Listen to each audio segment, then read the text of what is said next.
Hi everyone, welcome to LN media YouTube channel. நம்ம இன்றைக்கி update பார்க்க போகிறோம்னா ராம் அண்ட் லீலா படத்தினுடைய விமர்சனம் பார்க்க போகிறோம். இந்த படத்தை ராமச்சந்திரன் கண்ணனுங்கிறவர் டைரக்ஷன் பண்ணியிருக்காரு. ஒளிப்பதிவு பார்த்தோம் அப்படின்னா மல்லிக் அர்ஜுனாங்கிறவர் பண்ணியிருக்காரு. இசை அங்கித் மேனன்கிறவர் பண்ணியிருக்காரு. நடிகர்கள் பார்த்தோம் அப்படின்னா ரியோ ராஜ் கதாநாயகனா நடிச்சிருக்காரு. வர்த்திகா ஜெயின் கதாநாயகி நடிச்சிருக்காங்க.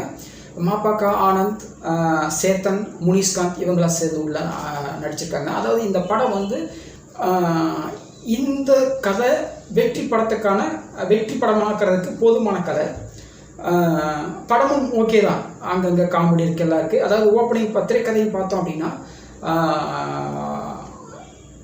ரியோ ராஜ் அதாவது 30 வயது கடந்தும் ஒரு கல்யாணம் ஆகலை அப்படிங்கிற மாதிரி ஒரு ஃபீல் இருக்கார். கல்யாணம் பண்ணுறதுக்கான நிறைய பெண் பார்க்க படலங்கள் நடக்குது. ஏன் லவ் பண்ணி கல்யாணம் பண்ணக்கூடாது, நம்மளை வாண்டடாக பார்த்து பேசி பழகி கல்யாணம் பண்ணக்கூடாது அப்படிங்கிற ஒரு முடிவுக்கு வராரு. இப்போ ஒரு கட்டத்தில் லோக்கல் ட்ரெயினில் தன்னுடைய காதலியை சந்திக்கிறாங்க. 2 பேருக்கும் லவ் உருவாகுது.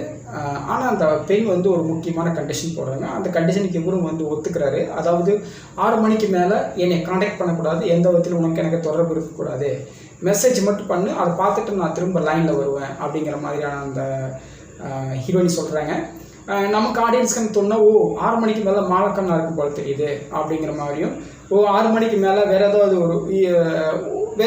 ஒரு இல்லீகலாக ஏதாவது விஷயம் பண்ணுறாங்க அப்படிங்கிற மாதிரியும் இந்த மாதிரி நிறைய விஷயங்கள் தோன்றினாலும், ஆனால் படத்தை பார்க்கும்போது அது படத்துக்குள்ள ஒரு ட்விஸ்ட்டு, அந்த ட்விஸ்ட்டு புதுசு. அதை தான் நான் சொல்லியிருந்தேன், புது கதை அப்படின்னு.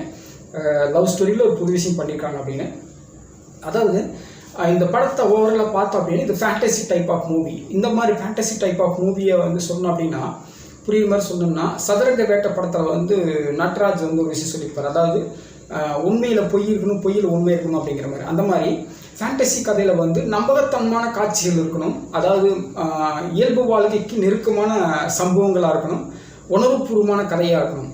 அது சம்பவங்களாக உள்ளே வச்சாதான் அந்த ஃபேண்டசி மூவி ஒரு உயிர் பெறும்.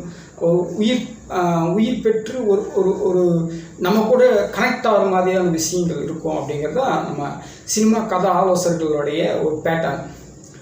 இவங்களும் அதை முயற்சி பண்ணியிருக்காங்க. ஓரளவுக்கு கனெக்ட் ஆக முடியுது, நம்மளால் படத்தோட ட்ராவல் பண்ண முடியுது. இருந்தாலும் இன்னும் கொஞ்சம் நல்லா ஒரு வலுவான திரைக்கதை அமைச்சு நல்லா சீன்கள் காட்சிகள் அமைச்சிருந்தால் இந்த படம் ரொம்ப நல்ல படம்னே சொல்லிக்கலாம். இருந்தாலும் ஒரு வித்தியாசமான ஒரு கதைக்காலத்தில் ஒரு படம் பண்ணியிருக்காங்க, ஒரு முயற்சி பண்ணியிருக்காங்க. இயக்குநர்கள் பாராட்டலாம். படமும் நல்லா தான் இருக்குது. கிளைமேக்ஸும் ஓகே. காம்ப்ரமைஸ் பண்ணினாங்களா அப்படின்னா அது உங்கள் பார்வைக்கு விட்டுறேன். நீங்களே பார்த்து நீங்கள் காம்ப்ரமைஸ் ஆனீங்களா இல்லையாங்கிறத கமெண்ட் பண்ணுங்கள். தேங்க்யூ ஃபார் வாட்சிங் திஸ் வீடியோ.